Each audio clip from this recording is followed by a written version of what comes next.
हर हर महादेव 18वां अध्याय का भाग 2। शिव तो परिपूर्ण है, निष्पर्श है, उनकी पूजा कैसे हो सकती है? इसका उत्तर यह है कि भगवान शिव के उद्देश्य से उनकी प्रसन्नता के लिए किया हुआ सत्कर्म उनके कृपा प्रसाद को प्राप्त कराने वाला होता है।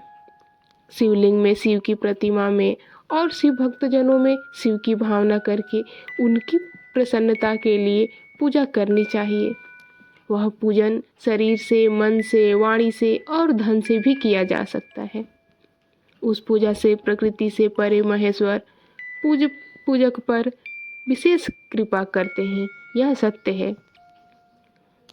शिव की कृपा से कर्म आदि सभी बंधन अपने वश में हो जाते हैं।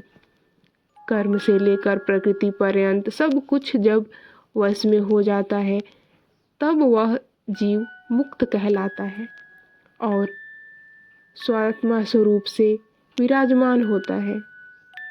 परमेश्वर शिव की कृपा से जब कर्मजनित शरीर अपने वश में हो जाता है, तब भगवान शिव के लोक में निवास प्राप्त होता है। इसी को सालोक्य मुक्ति कहते हैं। जब तमत्राएं वश में हो जाती हैं, तब जीव जगदम्बा सहित शिव का सामीप्य प्राप्त कर लेता है। यह सामीप्य मुक्ति है। उसके आयुध आदि और क्रिया आदि सब कुछ भगवान शिव के समान हो जाते हैं।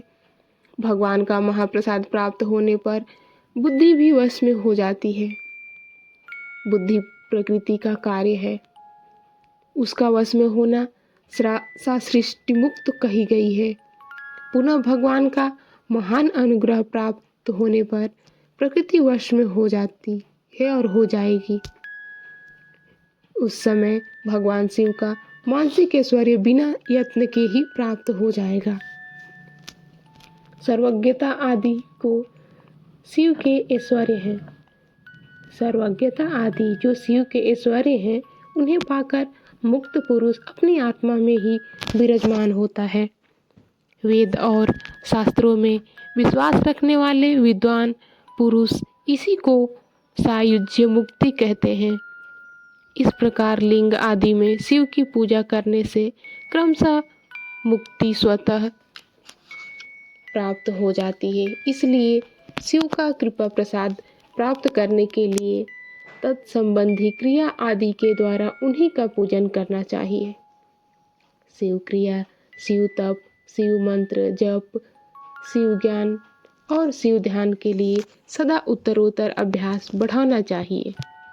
प्रतिदिन प्रातः काल से रात को सोते समय तक और जन्म काल से लेकर मृत्यु पर्यंत सारा समय भगवान शिव के चिंतन में ही बिताना चाहिए।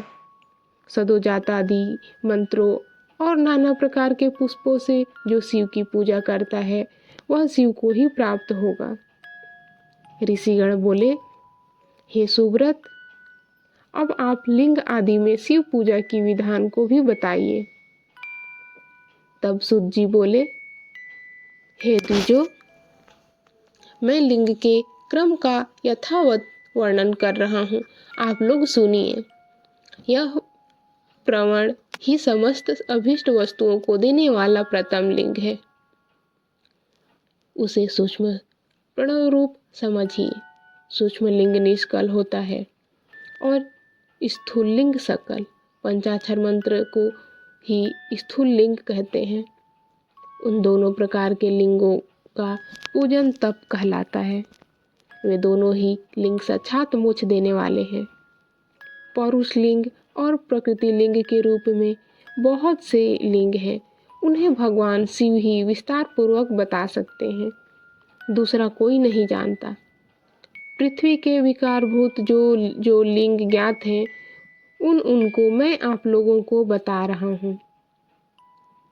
प्रथम है इसमें स्वयंभू लिंग, दूसरा बिंदु लिंग, तीसरा प्रतिष्ठित लिंग, चौथा चरलिंग और पांचवा गुरुलिंग।